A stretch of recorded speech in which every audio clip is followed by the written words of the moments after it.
there is a teaching in Wallace D. Wattles' work that almost everyone misses. It's hidden in plain sight, scattered throughout his writing, yet so few people truly grasp its significance. And because they miss it, they struggle. They visualize, but nothing happens. They affirm, but reality doesn't shift. They take action, but their efforts feel empty, disconnected, pointless. They're doing everything they've been told to do. Everything the manifestation teachers recommend. Everything the success gurus promise will work. And yet, nothing changes. Or if it does change, it doesn't last. The results are temporary, superficial, unsatisfying. And they wonder what they're doing wrong. They wonder why it works for some people, but not for them. They wonder if maybe they're just not cut out for this. Maybe they're not spiritual enough, not positive enough, not deserving enough. But the problem isn't them. The problem is they've been taught only half of the equation. They've learned about expression, but not about impression. They've mastered the outward, but neglected the inward. They've focused on doing, but forgotten about being. This is the missing piece, the forgotten principle. The teaching that Wattles emphasized again and again, but that gets overlooked in the rush to take action, to make things happen, to force reality to bend to our will. Impression over expression. First the inner, then the outer. First the consciousness, then the manifestation. First the cause, then the effect. Wattles wrote, "You must form a clear and definite mental picture of what you want. You cannot transmit an idea unless you have it yourself." He wasn't talking about visualization as a technique.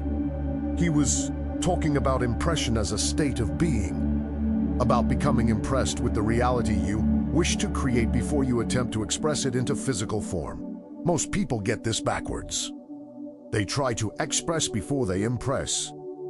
They try to create outwardly before they've created inwardly.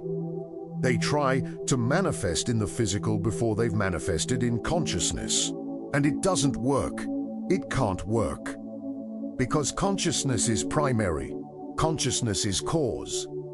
The outer world is effect. And you cannot create an effect without first establishing the cause. This is not philosophy. This is law. This is how reality actually operates. And until you understand this, until you truly grasp the primacy of impression over expression, you will continue to struggle. You will continue to do all the right things and wonder why they're not working. So let me take you deep into this principle, into what Wattles really meant, into how to apply it, into how to stop expressing emptiness and start expressing the fullness that comes only from genuine impression. Because here's what most people don't realize. You are always expressing. Every moment, every action, every word, every thought that becomes physical reality, you cannot not express. Expression is automatic. It's constant. It's inevitable. The question is not whether you're expressing. The question is, what are you expressing? What consciousness? What impression? What inner reality? If your inner reality is fear, you express fear. If your inner reality is lack, you express lack. If your inner reality is doubt, you express doubt. No matter what you say, no matter what you do, no matter what you visualize, the true nature of your consciousness will express itself. This is why affirmations don't work if you don't believe them. Why visualization doesn't manifest if you can't feel it. Why action doesn't create results if it comes from desperation. Because the expression doesn't match the impression. The outer doesn't reflect the inner. The doing contradicts the being. But when you master impression, when you truly become impressed with the reality you wish to create, expression becomes effortless, natural, inevitable. You don't have to force it. You don't have to make it happen. It happens through you, as you, because of you. This is the secret Wattles discovered. This is the principle he lived. This is the teaching that transformed his life. and the lives of everyone who truly understood it. And this is what I'm going to reveal to you now. Not in abstract theory, but in practical application. In clear understanding, in usable wisdom, so that you can stop struggling, stop forcing, stop wondering why nothing's working, and start creating from the inside out, from cause to effect, from impression to expression. This is where real manifestation begins. This is where true creation happens. This is where everything changes. Are you ready? Are you truly ready to understand what almost everyone misses? To grasp the principle that makes all the difference? To learn the teaching that Wattles considered most important but that gets overlooked again and again? Then let's begin. Let's go deep. Let's discover the power of impression over expression. Chapter 1, the principle that everyone misses. Wallace D. Wattles was very clear about this. He wrote it repeatedly. He emphasized it constantly. He warned against ignoring it. Yet somehow, most people who read his work completely miss it. They focus on the doing, on the action steps, on the practical methods. They read the science of getting rich and pull out the techniques, the visualization practice, the gratitude exercise, the specific actions to take, and they try to implement them. They try to do what Wattles said to do, but they miss the foundation, the consciousness from which all action must come, the inner reality that must be established before any outer reality can manifest. They miss impression. So, let me explain what impression actually means. Because this word has been watered down, it's been misunderstood. It's been confused with other things. Impression is not just thinking about something. It's not just imagining something. It's not just wanting something or hoping for something or even visualizing something. Impression is when an idea, an image, a reality becomes so deeply embedded in your consciousness that it feels more real than your current physical circumstances. When it's not something you're trying to believe, but something you simply know. Not something you hope for, but something you expect. Not something you want, but something you already have in consciousness. This is a state of being, a level of knowing, a depth of conviction that most people never reach because they're too busy trying to express before they've truly impressed. Think about it this way. When you were a child and you believed in something completely, did you have to convince yourself it was real? Did you have to affirm it every day? Did you have to visualize it constantly? No, you just knew it was real to you. Not as a concept, but as a reality. Your consciousness was impressed with it. And that impression naturally expressed itself in everything you did, said, thought, and experienced. This is the state Wattles is talking about. This is the consciousness he's pointing to. This is the impression that must come before expression. But here's where most people go wrong. They try to create this impression through force, through repetition, through willpower. They say affirmations 1,000 times, hoping that will impress their consciousness. They visualize every day hoping that will make it feel real. They try to convince themselves through sheer effort.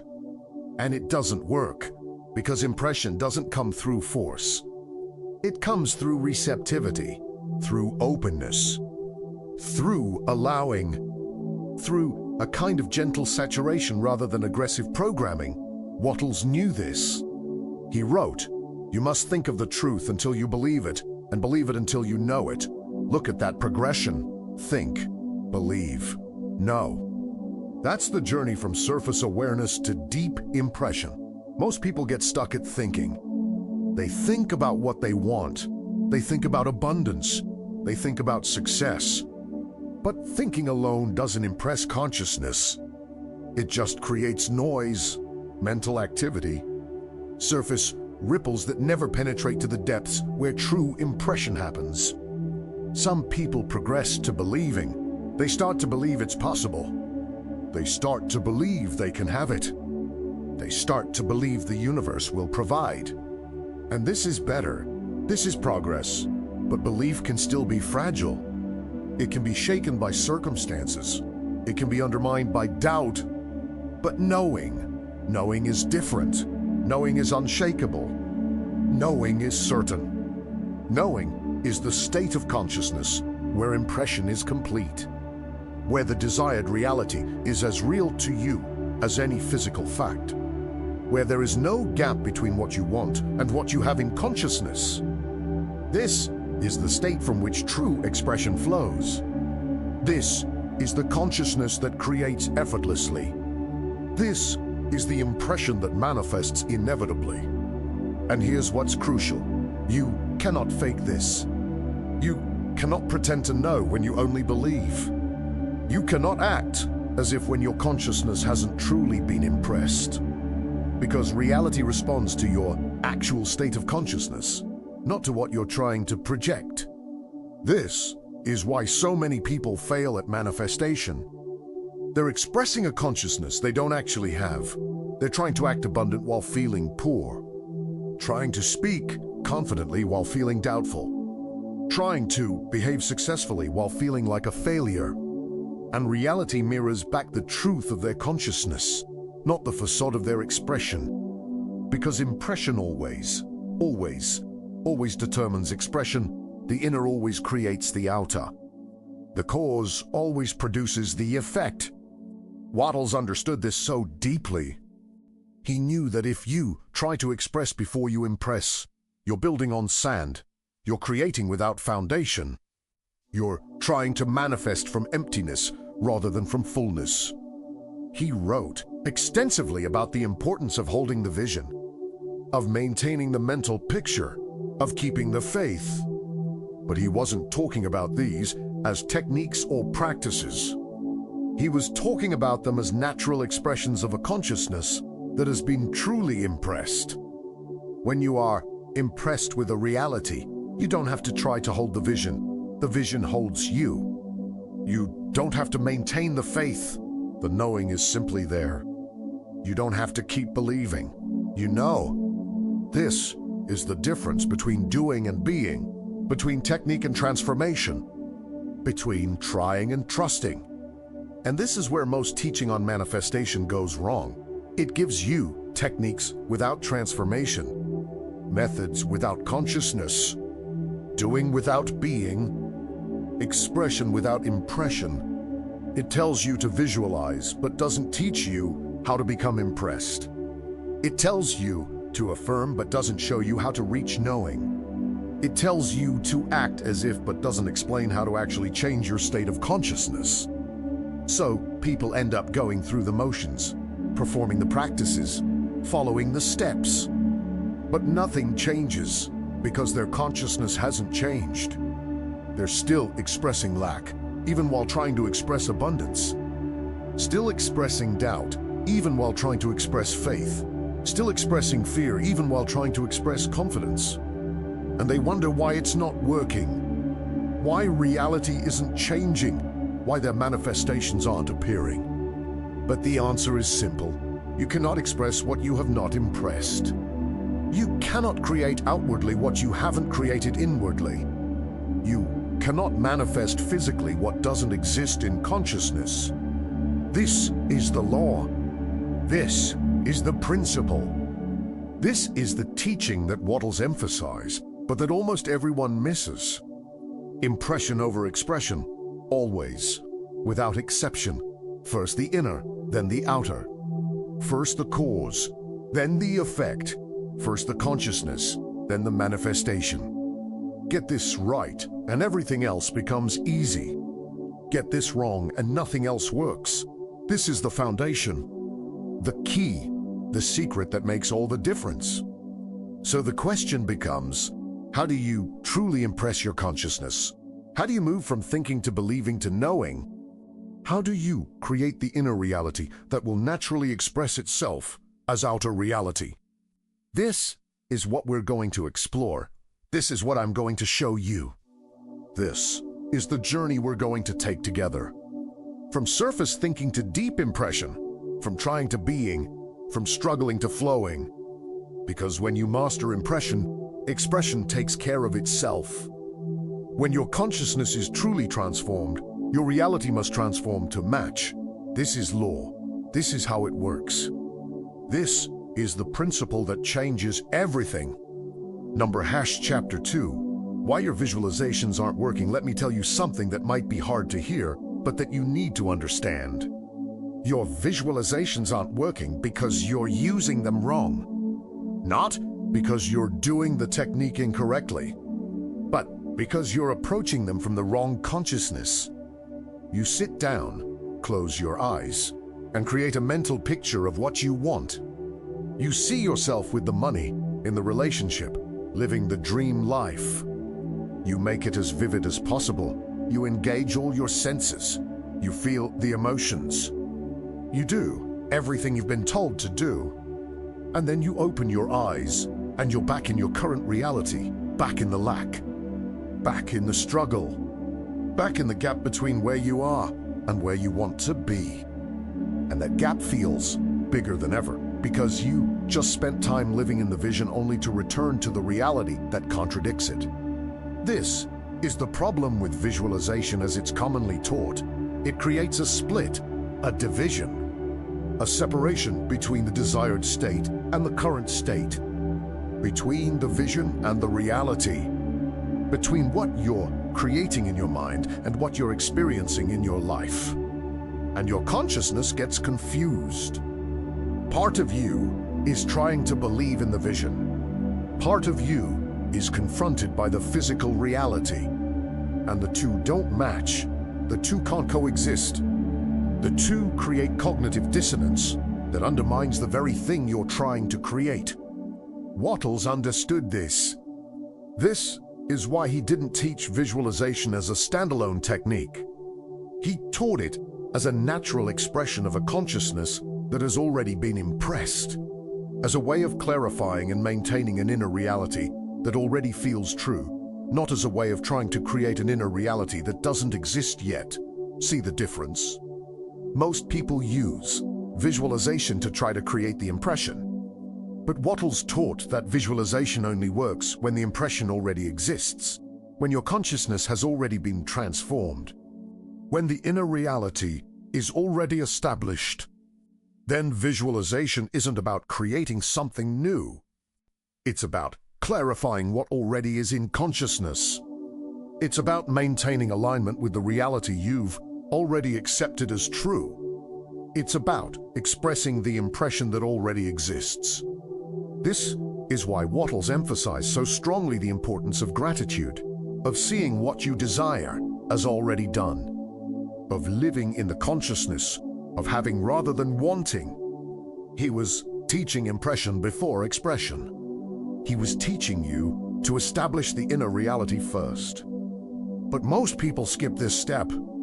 They jump straight to the technique, straight to the visualization, straight to the doing, without first transforming the consciousness, without first creating the impression, without first becoming the person who naturally sees that reality as true. And so their visualizations feel empty, forced, like pretending, because they are pretending. They're trying to create a mental image of something they don't actually believe is real. Something they hope might happen someday if they do enough visualizing. Something they want, but don't have and aren't sure they'll ever get. And that consciousness, that state of wanting and hoping and trying, that's what they're actually expressing. Not the vision itself, but the lack that underlies the vision, the doubt that motivates the practice, the fear that drives the effort. So reality mirrors back more lack, more doubt, more fear. Because that's what their consciousness is truly impressed with. That's their actual inner reality. That's the cause that's creating the effect. This is the trap, the mistake, the reason visualization so often fails. Not because the technique doesn't work, but because it's being used as a substitute for rather than an expression of genuine impression. So what's the alternative? How do you use visualization correctly? How do you make it work the way Wattles intended? First, you stop using it to try to create belief. You stop using it as a technique to convince yourself of something you don't actually believe. You stop treating it as a method for programming your subconscious with a reality that feels foreign to your conscious mind. Instead, you use visualization to clarify the reality that you've already accepted in consciousness, to elaborate on the impression that already exists, to enjoy and explore and expand upon the inner reality that you already know to be true. This means you must first do the work of impression. You must first saturate your consciousness with the truth of what you desire. You must first reach the state of knowing rather than wanting. You must first become the person for whom this desired reality is simply expected, natural, inevitable. And how do you do that? Not through force, not through repetition, not through trying to convince yourself, but through immersion, through contemplation, through what Wattles called thinking in a certain way. You spend time with the idea not as something you want to have, but as something that already exists. Not as a future possibility, but as a present reality that simply hasn't manifested physically yet.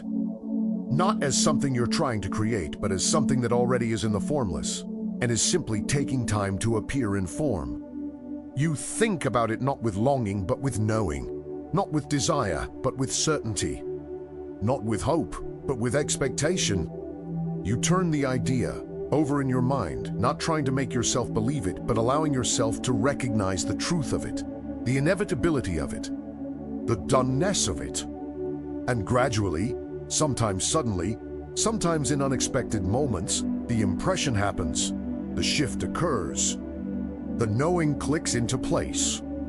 And what was once something you wanted becomes something you simply expect. What was once a dream becomes simply what is, not because you forced it, but because you allowed it, not because you tried hard enough, but because you stopped trying and started knowing, not because you visualized it 1,000 times, but because you contemplated it deeply enough that it became real to you. This is true impression. This is genuine transformation of consciousness. This is the inner work that must precede any outer work. And from this consciousness, visualization becomes natural, easy, joyful, because now you're not trying to create belief. You're simply enjoying the reality that you know is true. You're not trying to convince yourself of anything. You're just clarifying and elaborating on what you already know. You're not creating the impression through visualization. You're expressing the impression that already exists through visualization. See the difference? One is force. The other is fun. He's trying. The other doesn't work. The other works effortlessly. This is what Wattles meant when he said you must think about what you want until you believe it, and believe it until you know it. He was teaching the progression of impression, the journey from surface thinking to deep knowing, the transformation of consciousness that must happen before any visualization can be truly effective. Most people never make this journey. They stay at the level of thinking, or maybe they reach believing, but they never arrive at knowing. They never achieve genuine impression. And so their visualizations remain empty exercises, mental gymnastics that create nothing because they express nothing real. But when you do the work of impression first, when you allow your consciousness to be truly transformed, when you reach the state of knowing, then visualization becomes a powerful tool, not for creating the impression, but for maintaining it, for clarifying it, for enjoying it, for expressing it. This is the right use of visualization. This is how it actually works. This is what Wattles taught, but what gets lost in the modern teaching of manifestation techniques. So stop using visualization to try to create belief. Start using it to express the knowing you've already cultivated through deep impression. Stop trying to force your consciousness to accept something it doesn't believe. Start doing the inner work that allows genuine transformation to occur. First impression then expression. First, the inner reality, then the outer manifestation. First, the knowing, then the visualization. Always in that order, never reversed. This is the principle. This is the law. This is what makes visualization work or fail. Get the order right and everything flows. Get it wrong and nothing manifests. It's that simple. It's that crucial. It's that absolute. Number chapter 3. The consciousness of having versus the consciousness of wanting now. We need to go even deeper into what impression actually means at the level of consciousness. Because there's a fundamental difference between wanting something and having something. And that difference is everything. That difference is what determines whether you manifest or remain stuck, whether you create or just dream, whether you succeed or keep struggling. Most people live in the consciousness of wanting. They want more money. They want a better relationship. They want improved health. They want success. They want happiness. They want freedom. Their entire consciousness is organized around wanting. And wanting, by its very nature, implies not having. You only want what you don't possess. You only desire what you lack.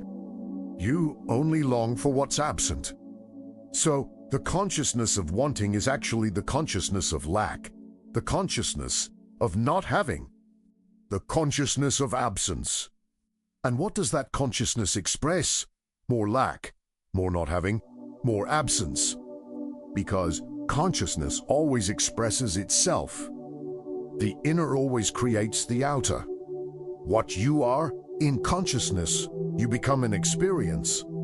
This is why Wattles was so emphatic about moving from wanting to having, about shifting from desire to possession, not physical possession, but possession in consciousness, having in awareness, ownership in being. He wrote, "You must think of yourself as standing in the midst of abundance, not standing in lack hoping for abundance, not standing in poverty visualizing wealth, but standing in abundance.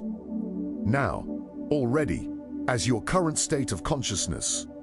This is impression. This is the shift from wanting to having. This is the transformation that must occur before any physical manifestation can follow. But how do you make this shift? How do you move from the consciousness of wanting to the consciousness of having when your physical reality shows lack? When your bank account is empty, when your circumstances contradict the having? This is where most people get stuck. They say, "But I don't have it. How can I have the consciousness of having when I don't actually have anything?" And this is the trap, the misunderstanding, the mistake that keeps them locked in wanting. Because having in consciousness doesn't mean having in physical form. Having in awareness doesn't require having in appearance. Possession in being doesn't depend on possession in doing. Let me explain this with an example. Imagine you've ordered something online. You've paid for it. It's been confirmed. It's in transit. It's on its way to you. Do you have it physically? Not yet. It hasn't arrived. But in consciousness, absolutely, you own it. It's yours. You're not worried about whether it will come. You're not doubting whether it's real. You know it's yours. You're just waiting for delivery. This is the consciousness of having. You know it's done. You know it's yours. You know it's simply a matter of time before it appears. There's no doubt, no fear, no anxiety. Just certainty, just knowing, just expectation of arrival. This is the state of consciousness Wattles is teaching.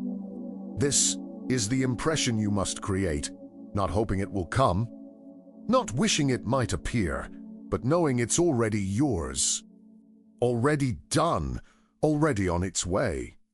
And from this consciousness, your entire being changes, your energy shifts, your actions flow differently, your words carry different power, your presence emanates different frequency. You stop begging the universe. You stop desperately trying to make things happen. You stop forcing and pushing and struggling. Because people who already have something don't act desperate. They don't grasp. They don't cling. They simply go about their business knowing that what's theirs is coming. This is why Wattles emphasized gratitude so much, because gratitude is the natural emotion of having. You don't feel grateful for what you don't have. You feel grateful for what you do have. So practicing gratitude for what you desire trains your consciousness into the state of having. It impresses you with the reality of possession before physical manifestation. But again, most people get this backwards. They try to feel grateful as a technique to attract what they want. They use gratitude as a tool to try to convince the universe to give them something. And that's still the consciousness of wanting. That's still lack pretending to be abundance. That's still not having trying to look like having. True gratitude comes from the consciousness of already having. From the knowing that it's done. From the certainty that it's yours. You're not grateful in order to get. You're grateful because you already have in consciousness what hasn't yet appeared in form. This is the difference between genuine impression and performance, between true transformation and clever technique, between being and pretending. And reality knows the difference. Consciousness can't be fooled. You can fool your conscious mind. You can convince yourself you believe. You can perform all the right behaviors. But your deeper consciousness knows the truth, and that truth is what expresses itself as your reality. So the work is not to pretend to have what you don't have. The work is to recognize that what you desire already exists. Not in some far-off future, not in some parallel universe, but right now in the formless, in potential, in consciousness, in the quantum field where all possibilities exist simultaneously. Your work is to align your awareness with that reality, to impress your consciousness with its existence. Tu não és o complice. This becomes natural. Becomes simply the outer catching up with the inner. This is what Wattles meant by thinking in the certain way, by holding the vision, by maintaining faith. He wasn't teaching positive thinking. He was teaching consciousness transformation. He wasn't teaching techniques. He was teaching states of being, and the state of being is having, not wanting, not hoping, not trying, but having, being, knowing, possessing in consciousness what will inevitably appear in form. This is the impression that must be created. This is the inner reality that must be established. This is the consciousness that naturally expresses itself as outer manifestation. And here's what's beautiful. When you truly achieve this consciousness, you stop worrying about how or when it will manifest. You stop checking for signs. You stop getting anxious about timing. You stop doubting when you don't see immediate results. Because people who have ordered something don't constantly check the tracking. They don't panic if it doesn't arrive in 2 days. They don't think the order was fake because it hasn't shown up yet. They know it's coming. They trust the process. They go about their lives knowing that delivery is on its way. This is the peace that comes with true impression. This is the certainty that comes with genuine transformation of consciousness. This is the state from which effortless manifestation flows. So stop wanting, stop desiring, stop longing. These all come from lack. These all express not having. These all create more of what you're trying to change. Instead, practice having in consciousness. Practice being in awareness. Practice knowing in certainty. Impress yourself so deeply with the reality of what you desire that it becomes as real to you as anything physical. More real, because you know that consciousness creates reality, and in consciousness, it's already done. This is the shift. This is the transformation. This is the impression that must be created before any expression can be effective. First having in consciousness, then having in form. Always in that order, never reversed. This is the principle Wattles taught. This is the consciousness he cultivated. This is the secret he lived. And this is what makes all the difference between manifestation and dreaming, between creating and wanting, between succeeding and struggling, having over wanting, being over desiring, knowing over hoping, consciousness over appearance, impression over expression, always, without exception. This is the law. Chapter 4, The Danger of Premature Expression. Now, I need to warn you about something that Wattles understood deeply, but that most people learn through painful experience. There is a real danger in premature expression, in trying to manifest outwardly before you've established the reality inwardly, in acting before the consciousness has been truly impressed. This is one of the most common reasons people fail at manifestation. They get excited about a teaching. They learn a principle. They understand a concept. And immediately they rush out to apply it, to act on it, to make it happen. They express before they impress. And what happens?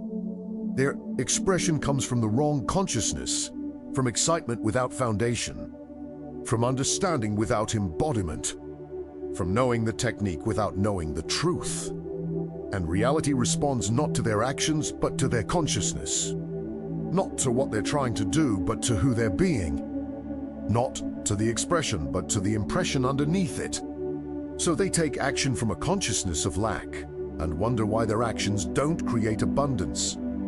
They speak from a consciousness of doubt and wonder why their words don't manifest reality. They behave from a consciousness of fear and wonder why their behavior doesn't create confidence. The expression contradicts the impression. The outer doesn't match the inner. And reality, always faithful to consciousness, mirrors back the truth of what they are, not the facade of what they're trying to be. This is the danger Wattles warned against. This is why he emphasized so strongly the importance of first transforming consciousness, of first establishing the inner reality, of first creating genuine impression before attempting any expression. He knew that premature expression doesn't just fail. It actually strengthens the wrong consciousness. It reinforces the very state you're trying to transcend. Because when you act from lack and get lack in return, your consciousness learns, see, it doesn't work. I'm still stuck. Nothing's changing, and that impression deepens. That knowing solidifies. That consciousness becomes more entrenched. This is why so many people give up on manifestation. They try the techniques. They take the actions. They express the behaviors. But they do it all from an untransformed consciousness. From wanting pretending to be having. From doubt pretending to be faith. From fear pretending to be confidence. And when it doesn't work, they conclude that manifestation is fake. That the law of attraction is nonsense. That Wattles was wrong. Agwench was right. They just didn't follow his teaching. They skipped the crucial step.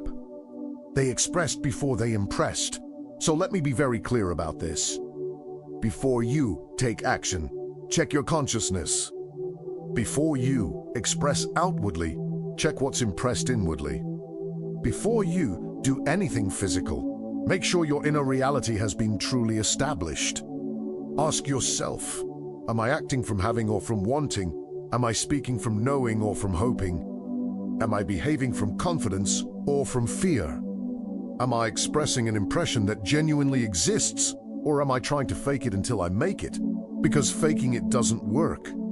Acting as if doesn't work if the as if is pretending. You can fool other people. You can fool yourself temporarily, but you cannot fool consciousness.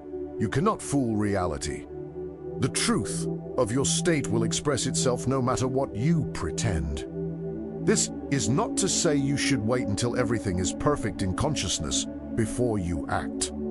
This is not about achieving some impossible standard of absolute certainty before you move. That's another trap, another extreme, another misunderstanding. What I'm saying is, make sure there's genuine alignment between impression and expression. Make sure the action comes from the consciousness. Make sure you're not trying to create the inner through the outer, but expressing the inner as the outer. There's a feeling you can recognize when action flows from aligned consciousness. It feels natural, easy, inspired. You're not forcing it, you're not pushing it, you're not making it happen. It's happening through you, as you, because the impression is so clear, so strong, so real that expression becomes inevitable. But when you're trying to express without impression, it feels forced, effortful, like you're pushing water uphill. Like you're trying to convince yourself while you're doing it. Like you're hoping it will work while doubting that it will. Learn to recognize that feeling. Learn to honor it. When expression feels forced, don't push harder. Return to impression. Go back to the inner work. Spend more time saturating your consciousness with the reality you want to create. Wait until the knowing is genuine. Wait until the having is real in awareness. Wait until the impression is complete. Then expression will flow. Then action will feel natural. Then manifestation will happen not because you made it happen, but because it couldn't not happen. Because consciousness always expresses itself. Because impression always becomes expression. Because the inner always creates the outer. Patience, this is wisdom. This is honoring the process of creation as it actually works, rather than trying to force it to work according to your timeline. Wattles understood this. He didn't teach aggressive action.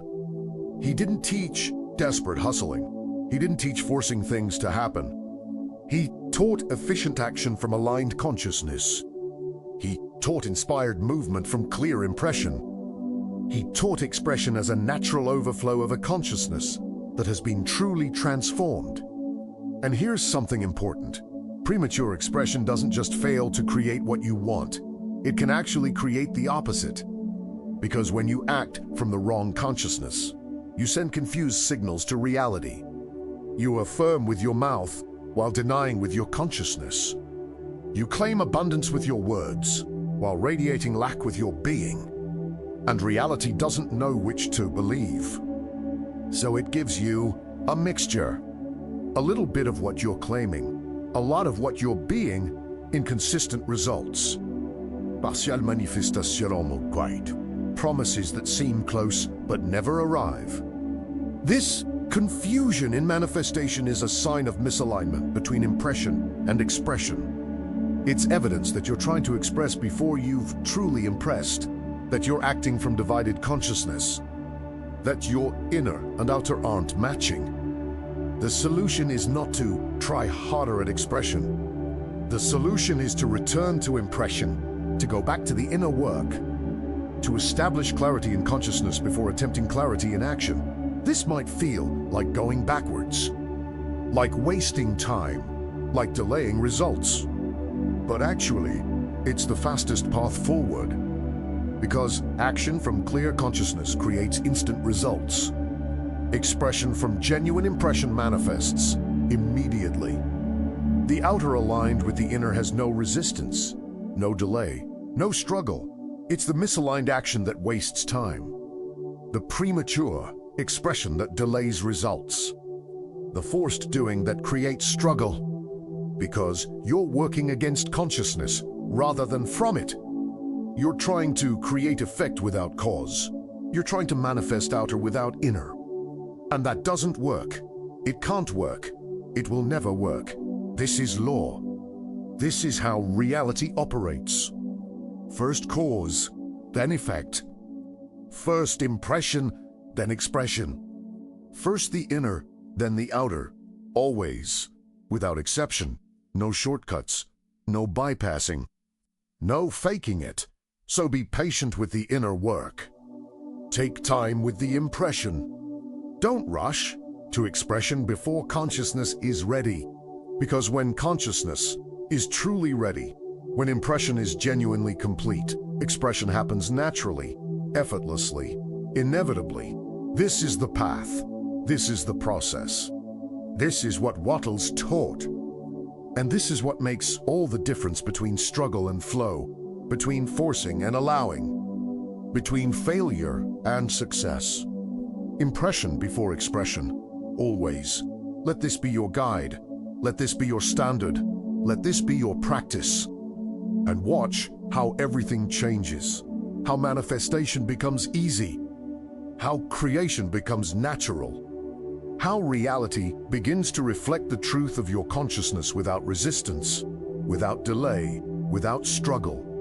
This is the power of aligned expression. This is the magic of true manifestation. This is the secret Wattles knew and lived. Chapter 5. How to actually impress your consciousness. Now we get to the practical question. The one everyone asks. The one that makes all the difference. How do you actually impress your consciousness? How do you move from wanting to having? How do you create the inner reality that will naturally express as outer reality? This is not about techniques. This is about process. This is about understanding how consciousness actually works and working with it rather than against it. First, understand that consciousness doesn't respond to force. You cannot hammer an impression into your awareness. You cannot shout it into existence. You cannot willpower it into being. Consciousness responds to contemplation, to saturation, to gentle, persistent attention. Think of it like dyeing fabric. You don't force the dye into the cloth. You immerse the cloth in the dye. You let it soak. You give it time. The longer it soaks, the deeper the color penetrates. The more complete the saturation, the more permanent the transformation. This is how impression works. You immerse your consciousness in the reality you wish to create.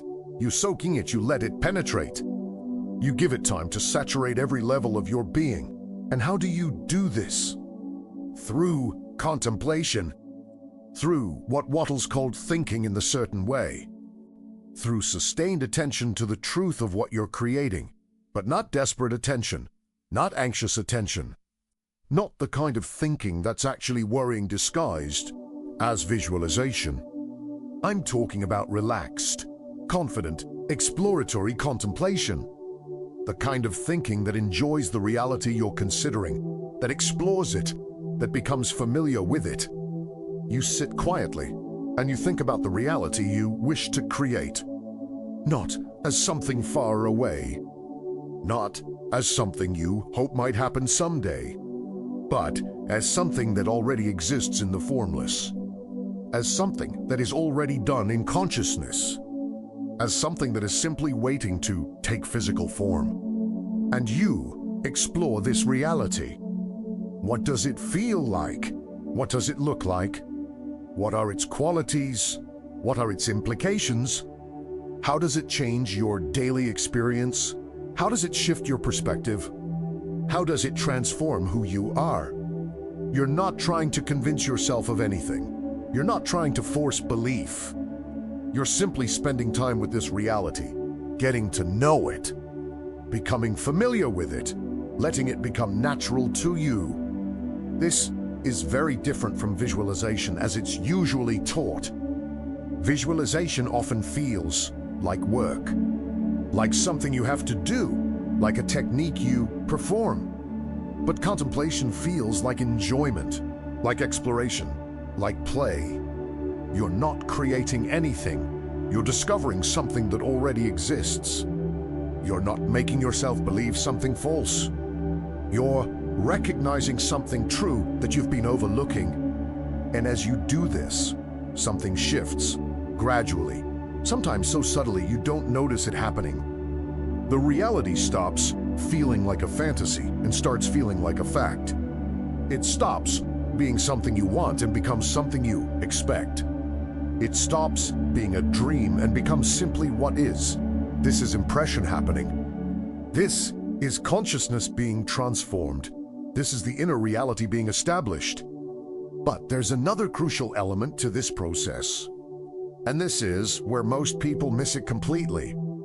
You must contemplate not just the reality itself, but the consciousness that naturally possesses that reality. Let me explain. If you want wealth, don't just think about having money.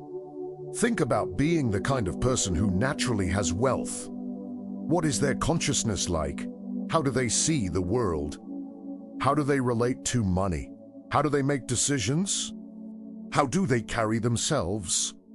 If you want love, don't just think about being in a relationship. Think about being the kind of person who naturally attracts and maintains love. What is their consciousness? How do they see themselves? How do they relate to others? What is their energy? What is their frequency? See the difference? You're not just contemplating the thing. You're contemplating the consciousness that naturally possesses the thing. You're not just imagining the result, you're becoming the cause. And as you do this, you start to notice something fascinating. You start to embody that consciousness naturally. You start to think like that person, feel like that person, act like that person, not because you're pretending, but because you've impressed your consciousness with that way of being. This is true transformation. This is genuine impression. This is the shift that creates lasting change. Wattles wrote, "To think health when surrounded by appearances of disease, or to think riches when in the midst of appearances of poverty, requires power." But he wasn't talking about the power of will. He was talking about the power of knowing, the power of consciousness that has been so deeply impressed with truth that appearances no longer have the power to contradict it. And how do you develop this power? Through practice, through repetition, through returning again and again to the contemplation of the reality you're creating until it becomes more real to you than the appearances that surround you. This is not a one-time thing. This is not something you do once and check off your list. This is a practice, a discipline, a way of using your mind that becomes habitual. Every day, you return to contemplation. You immerse yourself in the reality you're creating. You spend time with the consciousness you're becoming. Not as something you have to do, but as something you get to do, as something enjoyable, as something that feeds your soul. And between these formal contemplation sessions, you practice catching your thoughts. When you notice yourself thinking from the old consciousness, from lack, from doubt, from fear, you gently redirect. You return to the truth. You remind yourself of the reality you've established in contemplation, not by fighting the negative thought, not by pushing it away, but by simply recognizing it's not true. It's not the reality you're living in consciousness anymore.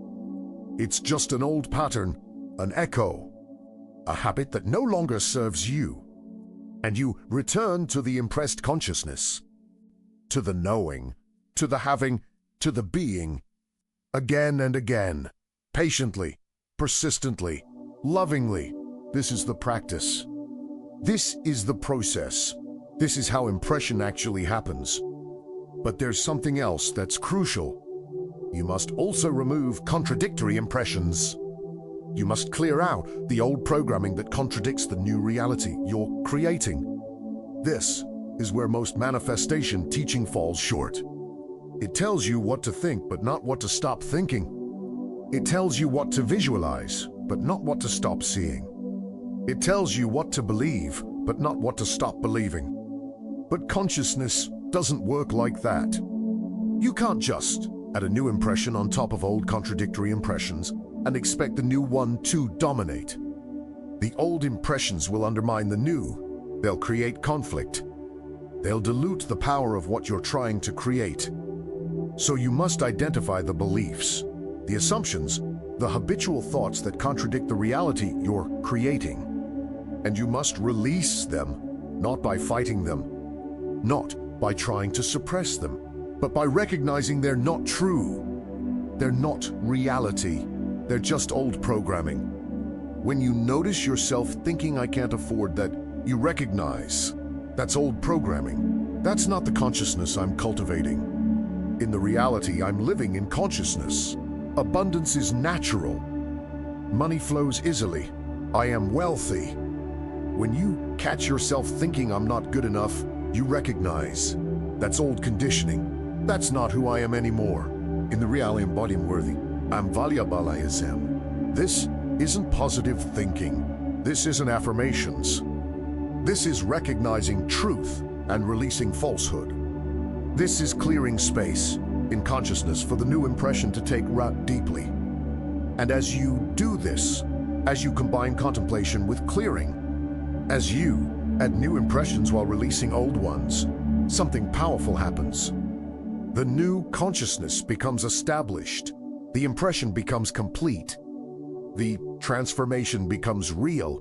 And from this consciousness, expression flows naturally. You don't have to force action. You don't have to make things happen. You simply live from the new consciousness, and reality rearranges itself to match. This is the power of genuine impression. This is the secret Wattles discovered. This is the practice that changes everything. So commit to this. Make it your daily practice. Spend time in contemplation. Saturate your consciousness with the reality you're creating. Embody the consciousness that naturally possesses what you desire. Clear out contradictory programming. Return again and again to the truth. Do this consistently. Do this patiently. Do this with faith in the process. And watch as your consciousness transforms. As impression becomes complete, as expression becomes inevitable. This is the path. This is the practice. This is how you actually impress your consciousness and create the foundation for effortless manifestation. Chapter 6. The role of feeling and impression. Now, we must talk about something that Wattles understood deeply, but that gets lost in most teaching about manifestation. The absolute necessity of feeling in the process of impression. Because you can think about something all day long. You can visualize it perfectly. You can affirm it constantly. But if you don't feel it, you won't impress it. Feeling is the language of consciousness. It's how impressions are made. It's the mechanism through which awareness is transformed. Thought without feeling is just mental noise. Visualization without feeling is just pretty pictures. Affirmation without feeling is just empty words. But thought with feeling, visualization with feeling, contemplation with feeling, this creates impression. This transforms consciousness. This establishes inner reality. Wattles wrote, "You must really feel what you think, not think about feeling. Not pretend to feel, not try to manufacture feeling, but actually feel, genuinely experience the emotion. Embody the state." And here's what most people get wrong. They try to feel the way they think they should feel. They try to generate positive emotions because they've been told positive emotions attract positive results. They force happiness. They fake enthusiasm. They perform joy. And it doesn't work because forced feeling doesn't impress consciousness. It's just another technique, another performance, another doing without being. Real feeling, the kind that impresses consciousness, doesn't come from trying. It comes from contemplating something so deeply, so completely, so genuinely that the natural emotional response arises. It comes from being so immersed in the reality you're creating that you can't help but feel it. This is why contemplation is so important. When you really contemplate the reality of what you desire, when you explore it deeply enough, feeling naturally arises. You don't have to manufacture it. You don't have to force it. It emerges organically from your engagement with the reality. Think about when you contemplate something you love, someone you care about, a place that brings you peace, a memory that fills you with joy. Do you have to try to feel the emotion? No, the feeling just comes, naturally, inevitably, because you're truly present with something that matters to you. This is the kind of impulse natural, genuine, arising from real engagement with the reality you're contemplating. And here's what's crucial. The specific emotion matters less than the genuineness of it. Wattles talked about gratitude, about faith, about certainty. But the key isn't which emotion you feel. The key is that you actually feel something real. You could feel excitement about what's coming. You could feel peace about what is. You could feel satisfaction with what you have in consciousness. You could feel anticipation of the manifestation. You could feel joy in the contemplation. What matters is that the feeling is genuine, that it's arising from real engagement with the reality, that it's not forced or faked or performed. And when you feel genuinely, something happens in your body. Your nervous system registers it, your energy shifts, your vibration changes. And this is what impresses consciousness. This is what creates the transformation. This is what establishes the inner reality. Because consciousness isn't just mental. It's not just in your head. It's embodied. It's in your entire being. And feeling is how the body participates in consciousness, how the whole system aligns with the reality you're creating. This is why you can't just think your way into manifestation, why visualization alone often fails, why affirmations without feeling don't work. Because you're only engaging part of your consciousness. You're working with mind but not body, with thought but not feeling, with concept but not experience. But when feeling is present, when emotion is genuine, your entire being participates in the impression. Mind and body align. Thought and feeling unite. Consciousness becomes coherent, unified, powerful. And from this coherent consciousness, manifestation flows effortlessly, because you're not just thinking about the reality. You're not just seeing it in your mind. You're experiencing it. You're living it. You're being it. And reality has no choice but to reflect what you are. This is the power of feeling and impression. This is why Wattles emphasized it so strongly. This is the missing piece in most manifestation practice. So how do you cultivate genuine feeling? How do you move beyond forced positivity into real emotional engagement with the reality you're creating? First, you must give yourself permission to feel whatever arises. If contemplating your desire brings up longing, feel the longing.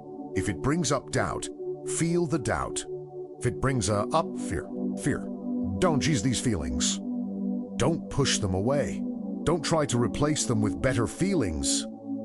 Feel them fully. Allow them completely. Because these emotions are showing you where your consciousness hasn't been impressed yet, where the old programming is still active, where work needs to be done. And as you feel these uncomfortable emotions without resistance, something interesting happens. They release. They move through. They lose their power. And in the space they leave behind, new feelings can arise. Genuine feelings. Natural feelings. Feelings that come from the new consciousness you're cultivating. You might feel peace or excitement, or confidence, or knowing, or satisfaction. These aren't feelings you're trying to manufacture. They're feelings that emerge naturally when the old feelings have been acknowledged and released. This is emotional maturity in the manifestation process. Not forcing yourself to feel positive, but creating space for genuine positive feelings to arise by honoring and releasing negative ones. And then, when these genuine positive feelings arise, you amplify them, not by trying harder, but by giving them attention, by savoring them, by really being present with them, by letting them fill your entire being. You sit with the feeling of peace, you breathe into it, you let it expand, you let it permeate every cell, you enjoy it, you appreciate it, you immerse yourself in it. And as you do this feeling impresses your consciousness. It writes itself into your being. It becomes part of who you are. It establishes the inner reality that will express as outer manifestation. This is the practice. This is the process. This is how feeling creates impression. But there's another aspect to this that's crucial. The feeling must match the consciousness you're trying to establish. If you're trying to create wealth consciousness, the feeling needs to be one that naturally belongs to wealth, satisfaction, security, freedom, abundance, generosity. If you're trying to create love consciousness, the feeling needs to be one that naturally belongs to love, warmth, connection, safety, joy, appreciation. You can't create wealth consciousness through feelings of anxiety. You can't create love consciousness through feelings of desperation. The feeling must be congruent with the consciousness. And here's how you know if you've got it right. The feeling should feel like relief, like homecoming, like finally relaxing into what's true rather than struggling with what's false. When you feel the emotion that matches the consciousness you're cultivating, it doesn't feel like work. It feels like rest. It doesn't feel like trying. It feels like allowing. It doesn't feel like becoming something new. It feels like remembering something true. This is the sign that you're on the right track, that the feeling is genuine, that the impression is happening. So practice this. Make feeling a central part of your contemplation practice. Don't just think about what you want. Feel into it. Don't just visualize the result. Experience the emotion of having it. Don't just affirm the words. Embody the feeling behind them. And be patient with yourself. Real feeling takes time to cultivate. Genuine emotion can't be rushed. But when it emerges, when it becomes natural, when it impresses your consciousness fully, the outer manifestation becomes inevitable. This is the power of feeling. This is the role of emotion. This is the secret that makes impression complete and expression effortless. Chapter 7. Why most people give up too soon. There's a pattern I've seen again and again. People learn about impression. They understand the principle. They commit to the practice. And then, after a few days or weeks, they give up. They decide it's not working. They conclude they must be doing something wrong. They return to their old way of being, their old consciousness, their old results. And the tragedy is, they give up just when the impression is starting to take hold, just when the transformation is beginning, just when they're on the verge of breakthrough. Why does this happen? Why do so many people quit right before success? Because they don't understand the timeline of impression. They don't know what to expect. They don't recognize the signs that it's working. Let me be very clear about this. Impression doesn't happen instantly. Consciousness doesn't transform overnight. Inner reality doesn't establish itself in a day. This is a process. It takes chimia. It requires patience. It demands persistence. Wattles knew this. He warned against giving up. He emphasized the importance of maintaining the vision, of holding the faith, of continuing the practice even when you don't see immediate results. Because here's what happens. You start the practice of impression. You begin contemplating the reality you want to create. You start embodying the consciousness of having. And for a while, nothing seems to change. Your outer circumstances remain the same. Your physical reality still shows the old conditions. And your mind starts to doubt, is this really working? Should I be seeing results by now? Maybe I'm doing it wrong. Maybe this doesn't work for me. Maybe I should try something else. These thoughts are normal. They're expected. They're part of the process. But they're also the test, the moment of choice, the point where most people fail. Because if you listen to these thoughts, if you let them convince you to quit, you'll never know what would have happened if you'd persisted. You'll never experience the breakthrough that was just around the corner.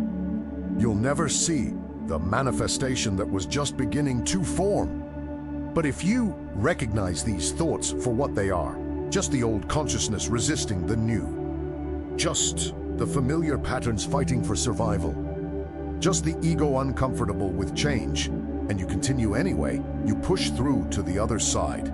You persist until impression becomes complete. You maintain the practice until transformation happens. And here's what you need to understand about the timeline. Impression happens in layers, in stages, in progressive deepening. It's not an on-off switch. It's a gradual saturation. At first, the new consciousness feels foreign, strange, unnatural. You have to remind yourself to think that way. You have to consciously return to contemplation. You have to deliberately choose the new thoughts over the old. This is the first stage. And it's the hardest, because everything in you wants to return to familiar patterns, comfortable beliefs, known ways of being. But if you persist through this stage, something shifts. The new consciousness starts to feel less foreign. You find yourself naturally thinking from it more often. You don't have to remind yourself as much. It's starting to become more automatic, more natural, more you. This is the second stage. And it's where most people give up because they still don't see outer results. But if you continue, if you maintain the practice, if you keep returning to contemplation and feeling an impression, you reach the third stage. The new consciousness becomes natural. It feels real true. You're not trying to think that way anymore. You just do. The impression is complete. The transformation is real. You've become the person who naturally possesses what you desire. And from this stage, manifestation is inevitable, rapid, often surprising in how quickly it comes once you've truly reached this level of impression. But here's the key. You can't skip stages. You can't rush the process. You can't force it to happen faster than consciousness is ready to transform. You must be patient with each stage. You must honor the timing. You must trust the process. And you must understand that lack of outer results doesn't mean lack of inner progress. Just because you don't see manifestation yet doesn't mean impression isn't happening. Just because circumstances haven't changed doesn't mean consciousness isn't transforming. In fact, the inner work is always happening before the outer results appear. Consciousness always shifts before reality reflects it. Cause always precedes effect. There is always a gap between impression and expression, between inner transformation and outer manifestation. And this gap is where faith is required, where persistence is tested, where most people fail. They want instant results. They want immediate manifestation. They want to see evidence before they fully commit to the new consciousness. But that's not how it works. That's not how reality operates. That's not how creation unfolds. You must commit to the consciousness before you see the results. You must believe before you see. You must know before you experience. This is faith. Healthy.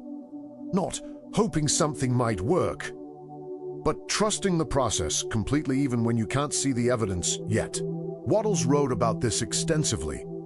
He talked about the formless taking time to materialize into form, about the lag between thought and manifestation, about the importance of maintaining faith during this interval. He knew that this is where most people fail, not because the principle doesn't work, not because they're doing it wrong, but because they give up before the process completes.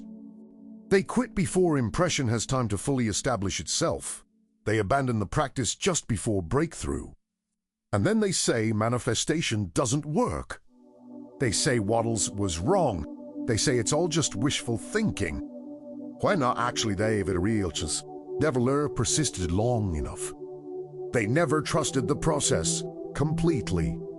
So let me give you some markers, some signs that impression is working even when you don't see outer results yet. First, the new consciousness starts to feel more natural. It requires less effort to maintain. You find yourself thinking from it automatically more often. Second, the old thoughts and doubts have less power. They still come, but they don't grip you the same way. You can recognize them as just old patterns without getting caught in them. Third, you feel different, calmer, more confident, more certain. Even though nothing has changed outwardly, something has shifted inwardly. You know something you didn't know before. Fourth, you start to notice small signs, synchronicities, coincidences, things that hint at the reality you're creating. They're not the full manifestation yet, but they're evidence that reality is beginning to rearrange itself. These are the signs that impression is happening, that the process is working, that you're on the right track. And when you see these signs, you don't give up. You double down. You commit even more fully. You trust even more completely because you're close. You're in the final stages. You're on the verge of breakthrough. This is when persistence matters most, when faith is most crucial, when continuing the practice will create the results you've been working toward. So make a commitment right now. Commit to the practice of impression for a minimum of 90 days, 3 months. No matter results or not. No matter if it feels like it's working or not. Just commit to the practice, to the contemplation, to the feeling, to the embodiment of the consciousness you're creating. Every single day, without exception, without excuse, without giving up. Because I promise you, if you do this, if you persist through the discomfort, if you maintain faith through the gap between impression and expression, you will see results. You will experience transformation. You will manifest the reality you're creating in consciousness. Not because you're special, not because you got lucky, but because you understood the process, because you honored the timeline, because you didn't give up too soon. This is the key. This is what separates those who succeed from those who fail. Not talent, not luck, not even understanding, but persistence, commitment, refusal to quit. So commit now to 90 days minimum, to trusting the process completely, to maintaining the practice faithfully, and watch what happens when you finally give impression the time it needs to become complete. Chapter 8, The Power of Contemplative Silence. Now, I want to share something with you that Wattles practiced but that rarely gets taught. Something so simple yet so powerful that it can accelerate impression dramatically. Something that requires no technique, no effort, no doing, just being, just presence. Silence. Contemplative silence is not the same as meditation as it's commonly understood. It's not about emptying your mind. It's not about achieving some special state. It's not about stopping thoughts or transcending the ego or reaching enlightenment. Contemplative silence is simply spending time in quiet presence with the reality you're creating. Not thinking about it in the usual way, not visualizing it formally, not affirming it consciously. Just being with it, sitting with it, resting in it. You sit quietly. You bring to mind the reality you've been contemplating, and then you just hold it gently, softly, like holding something precious. You don't try to do anything with it. You don't try to make it more real. You don't try to force impression. You just rest in the knowing of it. And something remarkable happens in this silence. The reality settles deeper. It moves from surface awareness into the depths of consciousness. It becomes not just something you think about, but something you are. Not just an idea, but a presence. Not just a concept, but a lived experience. This is where impression happens most powerfully, not in the active thinking, not in the deliberate visualization, but in the silent resting, in the quiet being, in the spacious allowing. Because consciousness needs space to transform. It needs silence to hear its own truth. It needs stillness to recognize what's real. All the noise of active practice can actually get in the way sometimes. All the doing can prevent the being. All the effort can block the natural unfolding. So you must balance active contemplation with silent presence, active thinking with spacious allowing, deliberate practice with effortless being. Wattles understood this. He wrote about thinking on these things, but he also practiced what he called meditation, though his meditation was more like what I'm describing as contemplative silence, not emptying the mind but resting in truth, not stopping thought but dwelling in knowing. And in this silence, this rest, this dwelling, impression deepens. It moves beyond mental understanding into embodied knowing, beyond intellectual grasp into experiential reality, beyond concept into consciousness. This is the power you're missing if you only practice active techniques, if you only visualize and affirm and think. You're missing the depth, the rootedness, the complete saturation that only comes through silent presence. So here's how you practice it. After your active contemplation, after you've thought about and felt into and visualized the reality you're creating, you shift into silence. You don't stop focusing on the reality. You just stop trying to do anything with it. You hold it gently in awareness. You rest with it.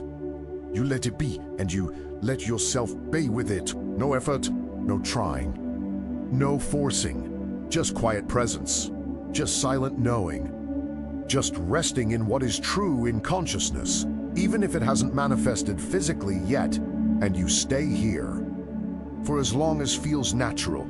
Could be 5 minutes, could be 30, could be an hour.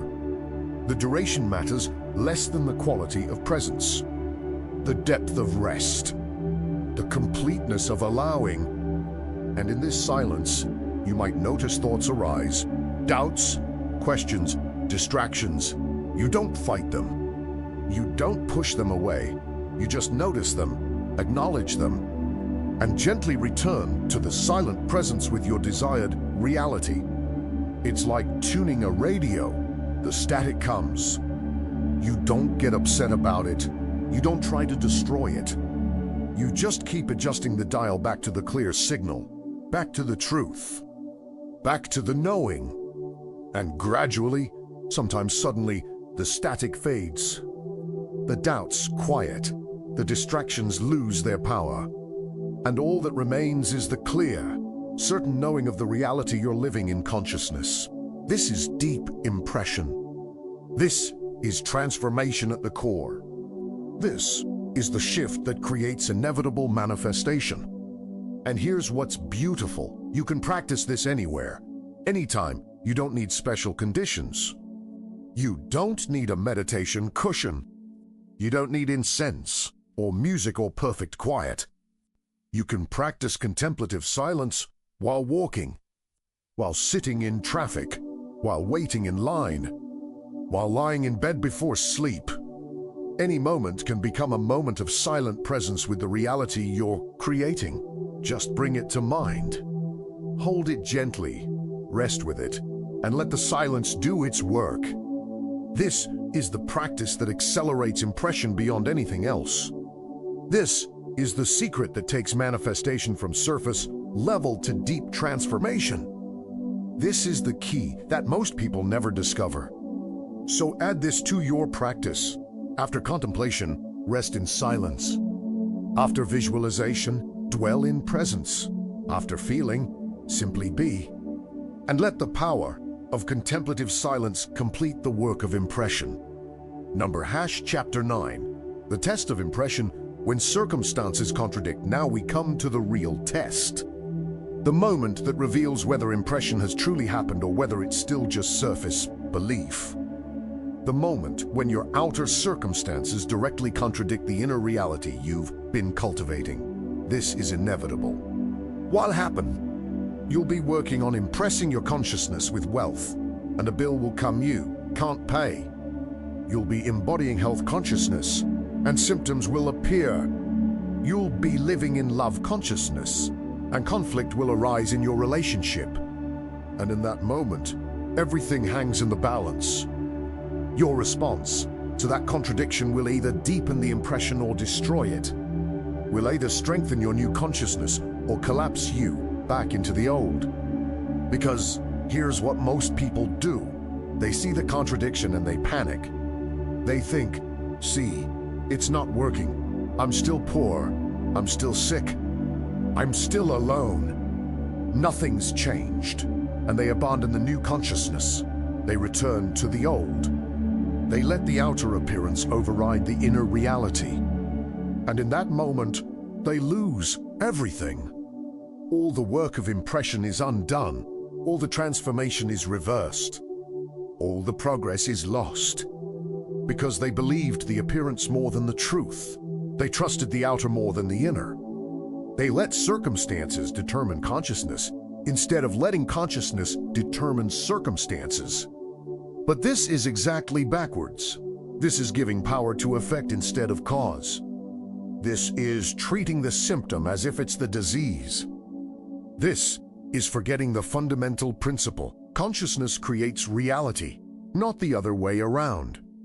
So, when circumstances contradict your impressed consciousness, that's not evidence that it's not working. That's not proof that you've failed. That's not a sign that you should give up. That's the test. The moment when you prove to yourself and to reality whether the impression is real or just pretend. And here's what true impression looks like when facing contradiction. You see the circumstance, you acknowledge it, you deal with it practically if action is needed. But you don't let it touch your consciousness. You don't let it change what you know to be true. You don't let it shake your inner reality. You think this is old momentum. This is past consciousness manifesting. This is the delay between cause and effect. But my current consciousness is different. My present reality is different. And that's what will manifest next. You maintain the impression despite the contradiction. You hold to the inner reality despite the outer appearance. You stay rooted in what you know in consciousness, rather than being shaken by what you see. In circumstances, this is faith. Real faith. Not hoping something might happen, but knowing something is true even when all evidence suggests otherwise.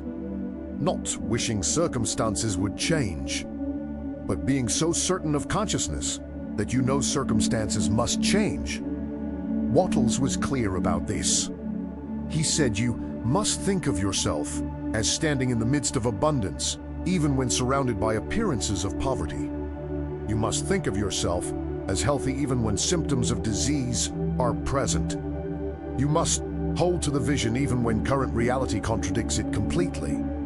This is not denial. This is not ignoring reality. This is understanding what reality actually is. Reality is not what you see. Reality is what you are, in consciousness. What you see is just old consciousness manifesting. Old cause creating old effect. But new cause is already creating new effect. It just hasn't appeared yet. So when contradiction comes, you use it as opportunity, as strengthening, as deepening of impression. Because each time you hold to the inner reality despite outer contradiction, you're proving to yourself that the impression is real. You're demonstrating that your consciousness has truly changed. You're establishing beyond doubt that you know rather than just hope. And something powerful happens when you do this. The contradiction loses its power. It can't shake you anymore. It can't make you doubt. It can't return you to old consciousness, because you've passed the test. You've proven the impression is complete. And after you pass this test a few times, something shifts in reality itself. The contradictions stop coming. Or when they do come, they resolve quickly. Because reality recognizes that your consciousness is established. Your impression is complete. Your inner reality is unshakable, and it has no choice but to mirror that reality, to reflect that consciousness, to manifest that cause as effect. This is the power of impression that has been tested and proven. This is the manifestation that comes from consciousness that cannot be shaken. This is what Wattles lived and taught. So when contradiction comes, don't panic. Don't doubt. Don't return to old consciousness. Stand firm. Hold to what you know. Maintain the impression. And watch as reality eventually has no choice but to align with your unshakable inner knowing. Chapter 10. Expression as overflow. Not effort now we return to expression, but with new understanding. With proper foundation, with consciousness that has been truly impressed. And from this foundation, expression is completely different than what most people practice. Most people approach expression as effort, as something they have to do, as work they must perform. They force action. They push manifestation. They make things happen through sheer will, and it's exhausting, and it doesn't work well. And it creates resistance, because they're trying to express without genuine impression. They're trying to create effect without cause. They're trying to manifest outwardly what doesn't exist inwardly. But when impression is real, when consciousness has been truly transformed, when inner reality is completely established, expression is not effort. Expression is overflow. It's the natural outpouring of what you've become, the inevitable consequence of what you are. You don't have to try to act wealthy when you're wealthy in consciousness. You just do. Your actions naturally reflect the reality you're living. Your words naturally express the truth you know. Your presence naturally emanates the consciousness you embody. This is effortless expression. This is inspired action. This is what Wattles meant when he talked about efficiency rather than competition. About moving toward your goals rather than fighting against opposition. About flowing with the current rather than swimming against it. When expression comes from true impression, it feels natural, easy, right? You're not wondering if you should do something. You're not questioning if it's the right action. You're not debating whether it will work. You just know, and you move. And the movement is as natural as breathing. This is how you recognize that impression is complete and expression is ready to begin. When the action feels like this. When the doing arises from being. When the effort feels effortless because it's aligned with consciousness. And here's what happens when you express from this place. Reality responds immediately. Opportunities appear. Resources show up. Doors open. Synchronicities multiply. Everything conspires to support your expression because your expression is aligned with consciousness, with truth, with what is real in the formless waiting to become real in form. This is manifestation as it's meant to be. Not forcing, not struggling, not pushing, but allowing, flowing, moving with natural rhythm and perfect timing from a consciousness that knows what it's creating and trusts that creation is already done. So, if your expression feels like struggle, that's information, that's feedback. That's telling you to return to impression, to go back to the inner work, to spend more time saturating consciousness until expression becomes natural rather than forced. Don't push through resistance. Don't force action that doesn't flow. Don't try to make things happen through sheer will. Return to impression. Deepen the inner reality. Wait until expression rises, naturally from one, then Marvi. Then act, then express.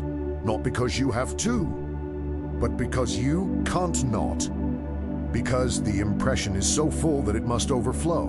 Because the consciousness is so established that it must express. This is the right relationship between impression and expression. This is how they work together. This is the power of aligned creation. Chapter 11. Living from the end. Neville Goddard had a phrase that perfectly captures what Wattles was teaching. Living from the end. Not living toward the end. Not working to reach the end. But living from the end as if it's already accomplished. Already done. Already real. This is the ultimate expression of impression. when the desired reality is so deeply embedded in consciousness that you're not trying to get there. You're already there in awareness. You're living from that place, even while physical manifestation is still catching up. This is what it means to truly impress consciousness. Not just thinking about the end, not just visualizing the result, but actually living from the consciousness of someone who has already achieved it, who already possesses it, who already is it. And when you live from this consciousness, everything changes. Your decisions change, your actions change, your energy changes, your presence changes, because you're not operating from lack trying to reach having. You're operating from having allowing physical form to catch up. Person trying to get rich makes different choices than person who is rich. Person hoping to find love behaves differently than person who is loved. Person working to get healthy has different energy than person who is healthy. And reality responds not to where you're trying to go, but to where you are in consciousness. Not to what you're working toward, but to what you're being. Not to the goal, but to the state. So, living from the end means embodying the consciousness of the end state now, not someday. Not when it manifests, but now, today, in this moment, regardless of what circumstances currently show. This is the deepest level of impression. And from this consciousness, expression is automatic, natural, inevitable. You're not trying to manifest anything. You're simply being who you are, and reality has no choice but to reflect it. This is mastery.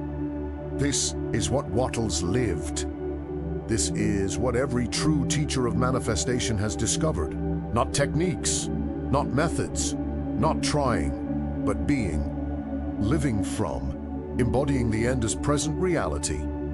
Number closing, the practice that changes everything we've covered so much ground together.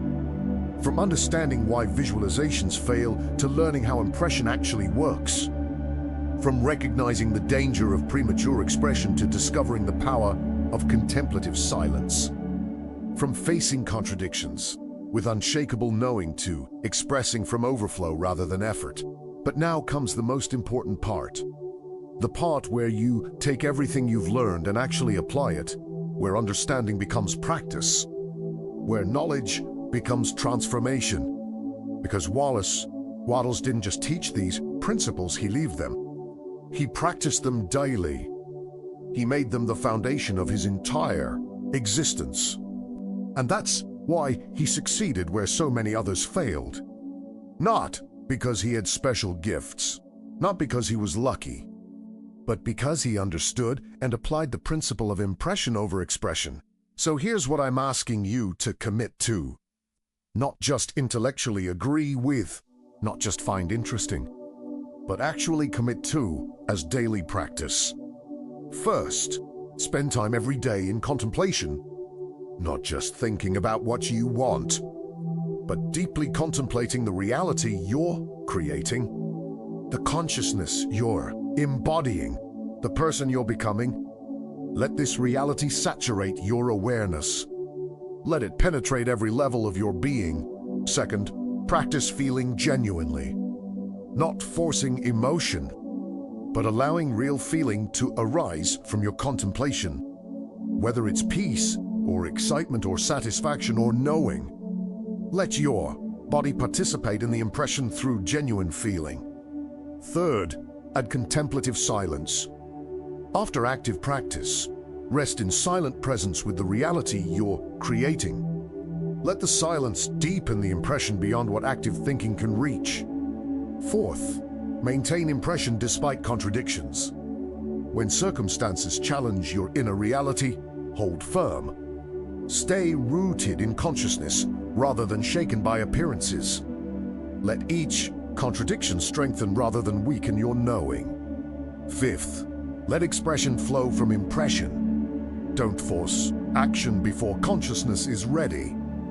Wait for the natural overflow. Wait for the inspired movement. Wait for the effortless expression that comes from genuine transformation. And finally, live from the end. Embody the consciousness of having achieved, of already being, of completion rather than pursuit. Let this be your state, your presence, your reality. Do this consistently. Do this faithfully. Do this with patience and persistence and trust. And watch as your consciousness transforms. As impression becomes complete, as expression becomes effortless, as manifestation becomes inevitable. This is not theory. This is not philosophy.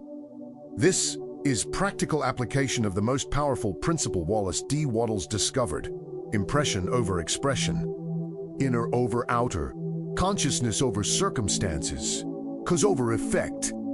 Master this, and you master manifestation. Master this, and you master creation.